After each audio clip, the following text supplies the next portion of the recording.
Hello दोस्तों, आपका स्वागत है मेरी कहानी में। खुद को कमज़ोर मत समझिए, कभी अपनी कमज़ोरी को ताकत बनाइए।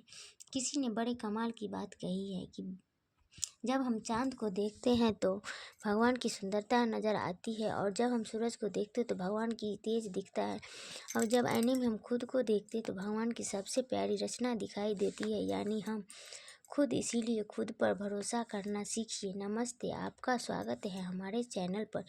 ये कहानी पुराने ज़माने की है। एक किसान था जो रोज़ सुबह सुबह अपने कंधे पर एक डंडा रखता और उस डंडे पर 2 घड़े लटका लेता। तालाब से पानी भरकर अपने घर तक लाता, यही उसका रोज़ का काम था। अब बात ये थी कि वो दोनों घड़े काफ़ी पुराने हो चुके थे। उनमें से एक घड़ा फूट गया था। जब किसान पानी भरता तो उस फूटे घड़े में से पानी रिसने लगता। किसान जब घर पहुंचता तो 2 घड़े पानी की जगह सिर्फ 1.5 घड़ा पानी ही पहुंच पाता। जो घड़ा सही था उसे इस बात का बहुत घमंड था। वो अक्सर उसे फूटे घड़े को चिढ़ाता रहता। देखो, मैं तो किसान का पूरा काम करता हूँ, उसकी मेहनत जया नहीं जाने देता, और एक तुम हो जो किसी काम की नहीं रहे।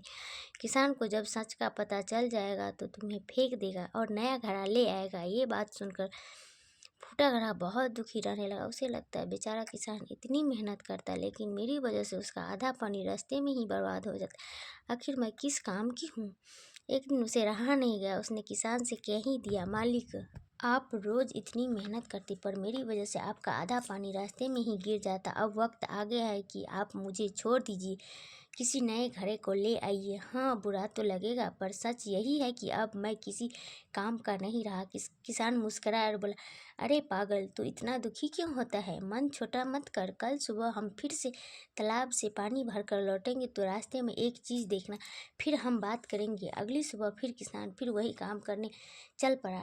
डंडे पर दोनों घड़े लटकाए, तालाब गया, पानी भर और वापस चल पड़ा। लौटते वक्त फूटे घड़े ने देखा कि रास्ते के किनारे खूबसूरत रंग बिरंगे फूल खिले हुए थे। फूल देखकर उसका दिल खुश हो गया। थोड़ी देर के लिए उसकी उदासी दूर हो गई। घर पहुंचकर किसान ने घड़े से पूछा, कैसा लगा फूल? अच्छा लगा ना? फूटा घड़ा बोला, हाँ मालिक, आज रास्ता तो बहुत सुंदर लग रहा था, पर फिर से उदास हूँ। आज भी पूरा पानी लेकर चले थे, पर घर सिर्फ 1.5 घड़ा पानी ही पहुँच पाया। आपकी मेहनत तो फिर आधी रह गई। किसान ने प्यार से कहा, तुम्हें पता है वह सारे फूल तुम्हारे ही वजह से खिले हैं। तुम्हारी तरफ ही क्यों खिले थे ये पता है? क्योंकि मुझे बहुत पहले से मालूम था तुम फूट चुके हो। इसीलिए मैंने क्या किया, बाजार से बीज लाया और पूरे रास्ते में जिस तरह तुम लटकते हो वहाँ वो बीज बो दिया। जब भी तुमसे पानी टपकता तो वो बीज सिंच जाता, और धीरे धीरे वह इतने सुंदर फूल उग आए। रास्ते सज गया था, वो भी तुम्हारी वजह से। मुझे तुम्हारी कमी पता था, लेकिन मैंने उस कमी को ताकत बना दिया। दोस्तों, ये कहानी सिर्फ उस फूटे घड़े की नहीं है, ये कहानी हमारी और आपकी भी है। इस दुनिया कोई भी व्यक्ति परफेक्ट नहीं होता, कमियां सब में होती है, लेकिन अगर हम अपनी कमियों पर काम करें और उन्हें अपनी ताकत बना ले तो हमारी कीमत सही घड़े से भी कहीं ज़्यादा हो सकती है। तो मैं यही कहना चाहूँगी कि अपनी कमियों को छिपाइए नहीं, उसको अपनी ताकत बनाइए। तो मिलते हैं दोस्तों अगली कहानी में। कहानी को पूरा सुनने के लिए दिल से धन्यवाद। और आपको कहानी अच्छा लगा तो एक लाइक ज़रूर कीजिएगा, कमेंट में बताइएगा कहानी का कौन सा पार्ट आप लोगों को अच्छा लगा। और मुझे कहानी कहना और सुनना भी बहुत पसंद है, इसलिए दिल से आप लोगों का धन्यवाद। राधे राधे दोस्तों, मिलते हैं अगली वीडियो में। तब तक दिल से धन्यवाद।